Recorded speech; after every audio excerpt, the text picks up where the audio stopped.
Bem pessoal, eu sou Gelson Lobato, sejam bem-vindos ao meu canal. Hoje vamos falar de... Antes de começar o vídeo, não se esqueça, se inscreva aqui no canal. Faz confusão aqui, faz favor. Dê um like, compartilha e comenta. Por favor, por favor, por favor. Bem, hoje vamos falar de ricos, de pessoas com bufunfa na igreja. Será que ricos vão para o céu? Há aqui um texto muito famoso de Jesus em Mateus 19, 23, que diz: Então disse Jesus a seus discípulos: Em verdade vos digo que um rico dificilmente entrará no reino dos céus. E ainda vos digo que é mais fácil passar um camelo pelo fundo de uma agulha do que entrar um rico no reino dos céus. Camelo, agulha.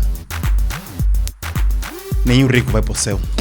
Riqueza e igreja são coisas opostas. Mas houve um livro, vou puxar aqui, que mudou a minha maneira de pensar sobre isso. O título é As 25 Leis Bíblicas do Sucesso. Este livrinho, e depois este, completou.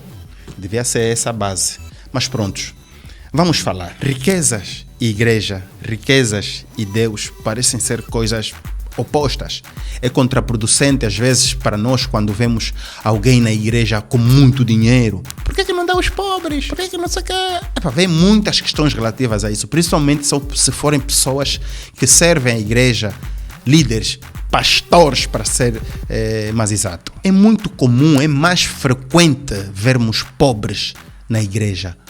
Porque muitos de nós vamos a Deus, vamos à igreja à procura de alguma coisa, à procura de suprir as nossas necessidades, os nossos anseios, as nossas vontades. Então, se é mais comum vermos pessoas pobres, pessoas menos necessitadas na igreja, logo vemos menos pessoas com as necessidades resolvidas nas igrejas.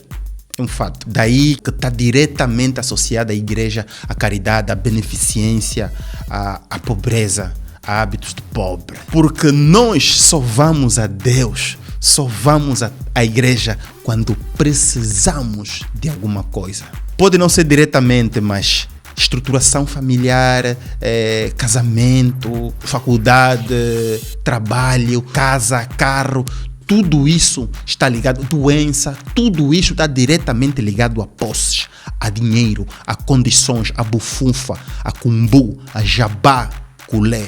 Então, quando as pessoas têm essas coisas resolvidas, quando as pessoas têm dinheiro que chega para comprar carro, dinheiro que chega para ir para a Espanha se curar, dinheiro que chega para comprar casa para o filho que vai casar, quando as pessoas têm isso tudo, parece que a necessidade de ir à igreja desaparece. Estamos já chegando na questão, porque mais ricos significa menos necessidades e mais pobres, mais necessidades. E se as nossas necessidades, se os nossos anseios, as nossas preocupações nos levam a Deus, então há grande chance de não vermos ricos nas igrejas. Porque enquanto procurarmos a Deus por causa das nossas necessidades, por causa das necessidades humanas, nós só vamos olhar para Deus enquanto estivermos aflitos. Isso vemos nos dias de hoje, que muito se fala de Deus, de oração. E não é errado, não. Porque Deus chama-nos a irmos até Ele, aflitos.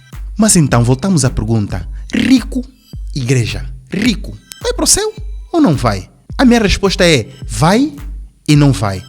Vamos ver por quê. Esse texto que acabamos de ler está em Mateus 19, 23. Mas antes, nós temos no mesmo capítulo 19, no versículo 16, o texto do jovem rico. Nesse texto conta a Bíblia que foi alguém diante de Jesus, diante de Cristo, o Filho de Deus, e perguntou: Mestre, o que é que eu faço para alcançar a vida eterna? Respondeu-lhe Jesus: Para alcançares a vida eterna, basta que cumpras os mandamentos da lei de Deus, da lei do meu Pai. E ele disse: já cumpro estes mambos. E Jesus disse: ok, já cumpres, então faz o seguinte: vende tudo que tens, dá aos pobres e me segue. Esse homem disse: nunca na vida, na pinguirita, tirou voado. Logo a seguir, Jesus fala esse texto famoso. E agora nós vamos voltar lá ao Novo Testamento. Eu não vou falar aqui exatamente dos livros, dos capítulos, mas nós conhecemos Abraão, Isaac e Jacó. Moisés e outros, Jetro, sogro de Moisés. Conhecemos Jó, Muitos grandes homens de Deus foram ricos, cheios de bens, animais, contava-se a prosperidade do povo de Israel. O povo de Israel era conhecido pela prosperidade. E aí nós vamos tocar no ponto mais importante, o que define quem vai e quem não vai entrar no reino dos céus. E por que da afirmação de Cristo? Na verdade, o que havia que diferenciava os homens de Deus lá do Antigo Testamento, Abraão, Isaac e Jacó e a sua descendência, todo o povo de Israel, daquele jovem rico que questionou a Cristo, era uma coisa muito simples. Não era o facto de ter riquezas, de ter bens. Era a aliança com Deus. Deus, é sabido que Deus fez uma... Para quem não sabe, pronto, vai pesquisar. É sabido que Deus fez uma aliança com Moisés, Abraão, Isaac e Jacó, José do Egito, outro rico e muitos outros.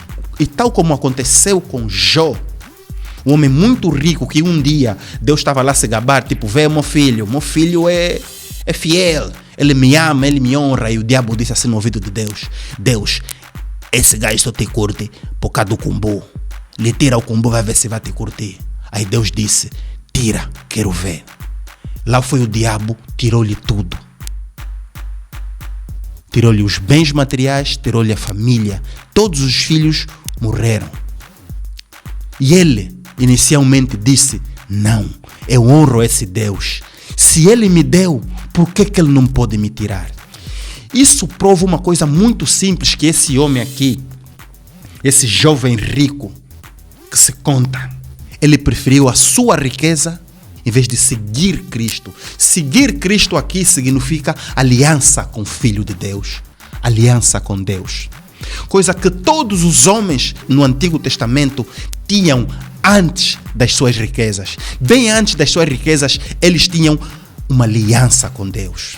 Então, essa ideia de que rico, pobre na igreja, você não pode ser rico, isso é uma mentira. E muitos de nós não sabemos, porque não conhecemos, não estudamos, que faz parte daquilo que Cristo já falou, de que o seu povo perecerá ou perece por falta de conhecimento. A Bíblia não nos impede de termos riquezas, de ajuntarmos fortunas na terra. A Bíblia nos impede, nos avisa sobre os problemas que o dinheiro pode causar no nosso coração. O dinheiro não pode tomar o lugar do homem. Todo homem rico é rodeado de pessoas, é cercado de pessoas interessadas na sua riqueza. E essas pessoas são capazes de fazer coisas impensáveis para estarem próximas, para conseguirem atenção. Aí começa um problema muito grande: a adoração ao homem, a veneração ao homem, ao poder ao homem. Porque quando nós começamos a dar poder, quando nós começamos a ganhar dinheiro, quando a nossa vida começa a prosperar, é comum as pessoas concordarem com tudo que nós falamos. E isso alimenta o maior inimigo do homem, o seu próprio eu, o ego. Quando pediram a Jesus para resumir os mandamentos, Jesus disse: só existem 2 mandamentos. Tudo isso, toda a lei pode se resumir em 2 mandamentos: amar a Deus acima de tudo e ao próximo como a ti mesmo. Jesus não disse ama a ti. A Bíblia nos alerta a todo momento o problema que é amarmos a nós. Há uma mentira que anda aí na rua que diz que você tem que ser o primeiro a se amar. Mentira!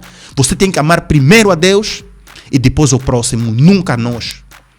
Porque aí começa o veneno. Quando nos começamos a colocar na equação Deus e seres, nós quebramos a aliança que temos com Deus. A Bíblia ainda nos diz para buscar primeiro as coisas de Deus, porque todas as outras coisas nos serão acrescentadas. Há muita mentira hoje no mundo. E a principal mentira que empobrece o povo de Deus, que mantém o povo de Deus na desgraça, na pobreza, é de que riqueza faz mal, dinheiro é pecado. Mentira. Pecado é ser burro. Pecado é ser nécio. Pecado é não ter sabedoria. Ninguém deve se preencher, se completar sem Deus. E quando nós ganhamos riquezas, e essas riquezas preenchem o nosso coração, tomam conta de nós, por conta de tudo que vem com as riquezas, todo o baju, toda a falsidade das pessoas, nós perecemos, nós morremos. Por isso, essas pessoas que ajuntam riquezas na terra sem ter uma aliança fiel, leal íntegra com Deus, esses não vão para o céu. Não fazem parte da igreja de Cristo. E igualmente também os pobres. Pobre sem aliança não vai lado nenhum. Não é que eu sou pobre. Ah, não, sou desgraçado. Não existe isso. A questão é que o dinheiro, o poder, corrompe o coração do homem. São poucas pessoas que se mantêm a mesma antes e depois de terem dinheiro. É comum, nós conhecemos, ouvimos muitas histórias de pessoas muito humildes, muito boazinhas, muito porreiras quando não tinham, e depois de ter, eu já não posso, esta pessoa é este o rico da qual Cristo se refere.